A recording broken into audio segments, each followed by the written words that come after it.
Talked about the quarterbacks. Let's shift our focus to the wide receivers. At the top of Mel Kiper's board and his #1 overall prospect is Colorado's Travis Hunter.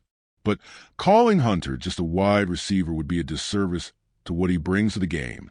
He is a transcendent talent, a player capable of dominating on both sides of the ball, an anomaly in modern football.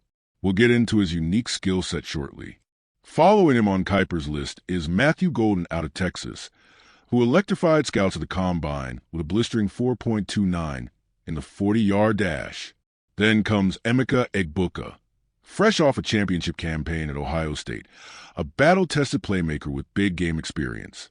Rounding out the top 5 are Teteroa McMillan, a polished route runner with elite ball skills, and Missouri's Luther Burden III, an explosive talent with a rare blend of power and finesse. Now, let's get back to the player who has the entire league buzzing, Travis Hunter. The conversation surrounding him is unlike anything we've seen in decades. Not since the legendary Chuck Bednarik have we witnessed a player perform at such a high level on both offense and defense. But make no mistake, NFL teams are strategizing right now about how best to utilize him. Some see him as a cornerstone at cornerback, a lockdown defender with elite instincts, fluid hips, and the ability to completely erase a receiver from the game plan. Others believe his electrifying playmaking ability makes him too valuable to keep off the field on offense. The reality? He is simply too talented to be confined to one role. Hunter's already proven that he can be everywhere, all the time, and while some skeptics question if an NFL workload will allow him to sustain that level of two-way dominance, there's little doubt that some teams will be eager to let him try. The bottom line is this: Hunter's upside at cornerback is immense. He has an otherworldly football IQ, his ability to read routes is innate, and his ball skills are second to none. There's an argument to be made that if he focuses solely on defense, he could contend for a Pro Bowl selection as a rookie, maybe even Defensive Rookie of the Year. His instincts are rare, his change of direction is seamless, and his hands, simply put, are some of the best we've ever seen in a defensive back. Evaluators are raving about his anticipation, his timing, his ability to mirror receivers step for step. That's why he will likely begin his NFL career as a cornerback. But will teams be able to resist the temptation to put the ball in his hands? Let's take a look inside an NFL facility. Team meeting wraps up. Players split off to their respective units. Offense to one side, defense to the other. Where does Hunter go? All signs point to the defensive meeting room. That's where his foundation will be built. But rest assured, offensive coordinators will be drawing up plays for him from day one.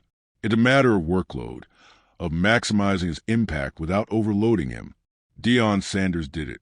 Champ Bailey dabbled in it. But doing it at a high level for an entire career, that's a different challenge altogether. The sheer endurance it takes to play both ways in the NFL is staggering, and yet Hunter makes it look effortless. Could he become the first true two-way superstar of the modern era? It's a fascinating discussion, and one that could redefine positional value in the league. Speaking of value, there's an added wrinkle to this debate. The highest-paid cornerbacks in the NFL make around $30 million per year. The top receivers? Closer to $40 million. That a financial factor Hunter will have to weigh as his career unfolds. If he has a say in where he plays, will he lean toward the offensive side of the ball for the payday alone? Teams will take his preference into account, but make no mistake, this is the NFL. He will start where his coaches believe he is most valuable, and that, for now, appears to be a cornerback. But as we've seen time and again, generational talents like Hunter have a way of bending the rules, forcing organizations to think outside the box. This brings us to the draft picture. The Cleveland Browns are locked in on Travis Hunter or Abdul Carter. Meanwhile, the New York Giants find themselves in a position of intrigue. Do they go with quarterback Shedeur Sanders or take one of the elite talents left on the board? The most disappointed team in all of this? The New England Patriots. Their entire draft strategy seemed to hinge on Sanders going in the top 3, ensuring that one of Carter or Hunter would be available at 4. But if the board falls in a certain way, if Hunter and Carter are both gone, it could leave the Patriots scrambling. Winning that late-season game against Buffalo might come back to haunt them, potentially robbing them of a generational talent like Hunter. Now, let's pivot to another fascinating draft debate Shamar Stewart. His physical tools are off the charts, yet his production in college, just 1.5 sacks last season, raises questions.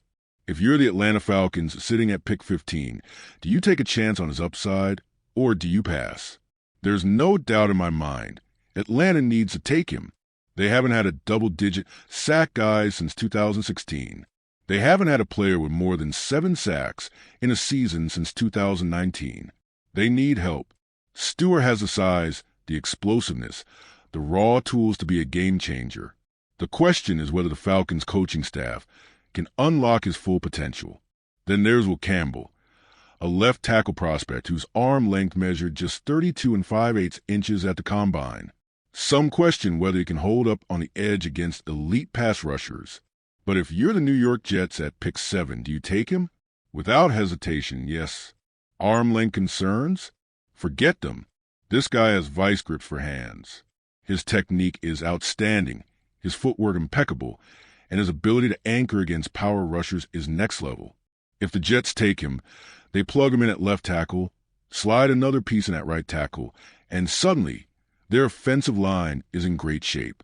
And finally, we arrive at the running back dilemma. Ashton Janney, an absolute game breaker, a player who can flip the field on any given snap. The Las Vegas Raiders are on the clock. Do they take him? This is where philosophy comes into play. I've said it for years. Don't take a running back in the first round. The league has evolved. The value simply isn't there. But if you're going to break that rule, Janney is the kind of player you do it for. 10 touchdowns of 50-plus yards last season, 8 of 60-plus. He averaged over 145 yards per game after first contact. He is that level of special. Still, history tells us teams can find elite running backs outside the first round. Saquon Barkley, second team. Derrick Henry, second team. Josh Jacobs, second team. The trend is clear. These backs make their mark on their second contract, often with a new team. If you're the Raiders, do you buck the trend?